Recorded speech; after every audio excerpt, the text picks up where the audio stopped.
Okay, teachers, you're about to see me really geek out about some research that just came out. So, we know that elementary students who struggle often transition back and forth between the regular classroom setting and an intervention setting. Many of them are working harder than their peers to learn to read, and yet they often make even less progress than their peers do.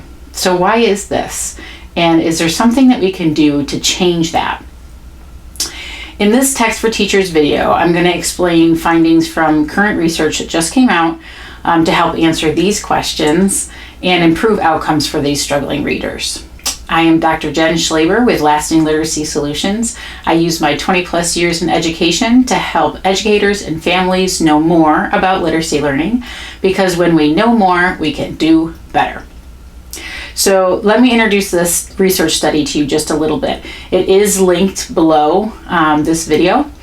The authors are Stevens, Vaughn, Swanson, and Skamaka. Right, so the purpose of their research was to determine how, if at all, aligning comprehension instruction in an intervention setting and comprehension instruction in their fourth grade social studies classroom would influence those struggling students' reading achievement and their content learning. So there were 3 groups of 50 students, all fourth grade, and the 3 groups were 1 aligned, 2 non-aligned, and then 3 a comparison. So let me explain what that means. So in the aligned group, the 50 kids in that aligned group, the classroom teachers are Tier 1 teachers teaching social studies, and the intervention teachers, the Tier 2, use the same comprehension instruction practices, and I'm going to explain those in just a few minutes. In the second group, the non-aligned group, the intervention teachers used those same comprehension instruction practices, but the classroom teachers did not. And in the third group, the comparison group, they didn't change anything. The social studies instruction was just going along as it had been, and the intervention instruction was just going along as it had been. So no specific comprehension instruction practices were implemented.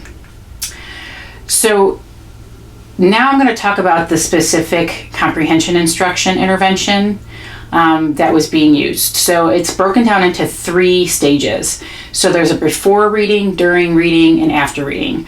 So the social studies teachers had picked a particular text that they were going to work with within their, state standards, and this was in Texas, I believe, but they don't necessarily say.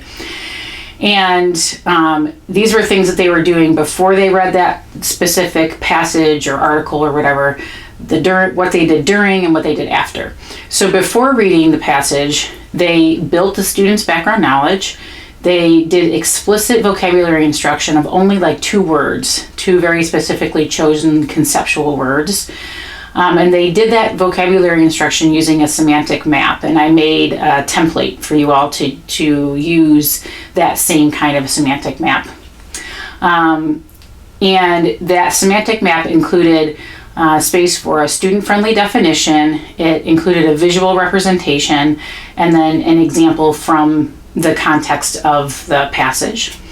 And then they also posed a comprehension purpose question before they started reading. So they posed a fairly open-ended comprehension question to focus the students on the main idea. Again, there's a handout of this describing this in a little bit more detail beneath the video. So during reading, in which they did either the kids read it silently, or they partner read it, or the teacher read aloud and the kids followed along, the teacher would stop after each section and ask literal or inferential questions and prompt a little bit of student discussion.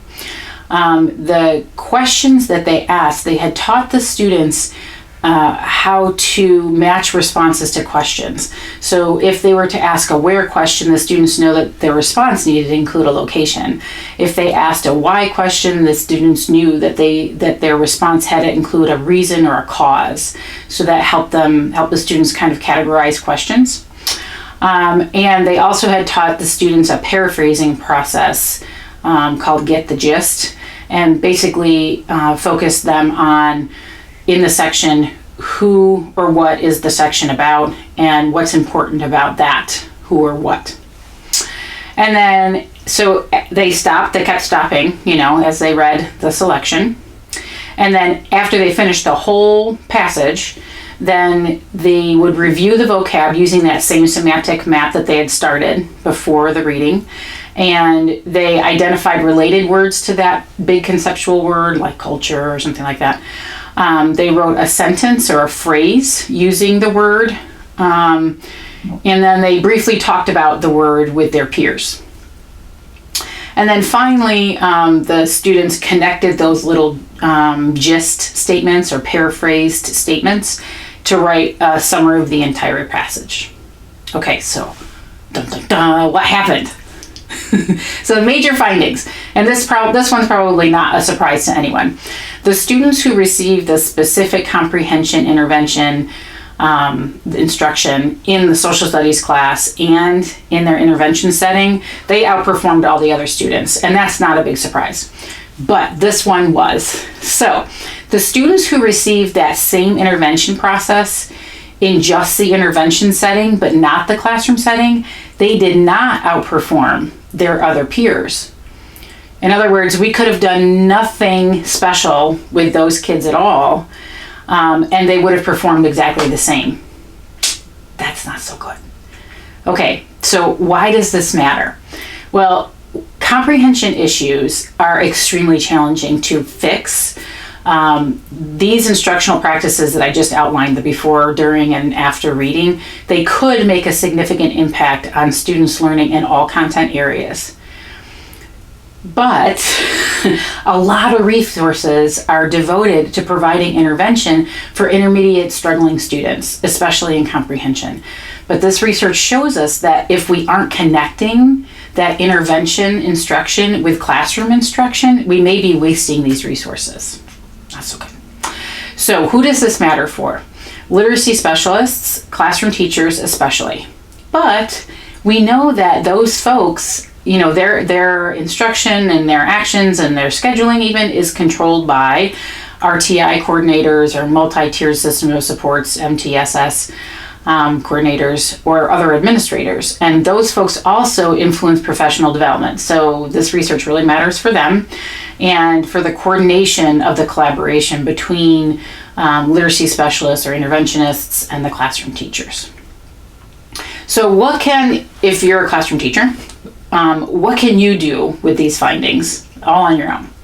Well, I think a starting point would be trying to align your classroom teaching practices, not necessarily all your content, but your practices that you're using, trying to align those with your interventionist when possible. And we do have a lot of other research that shows us that this works in lower grades, but we haven't had a lot of research for these intermediate grades above third grade. So this is why I'm so excited about it. And the second thing that teachers can do with these findings is take a look at those combination of practices that were used in social studies and in an intervention setting to try to improve all students' comprehension of the content material that you are teaching, but especially those struggling students. So how will you use these research findings in your school or classroom? Let me know in the comments below. Be sure to share this with a teacher friend or colleague. And then visit my YouTube channel for more Texts-4-Teachers videos. Or connect with me on social media or my website, lastingliteracysolutions.com. Thanks for visiting.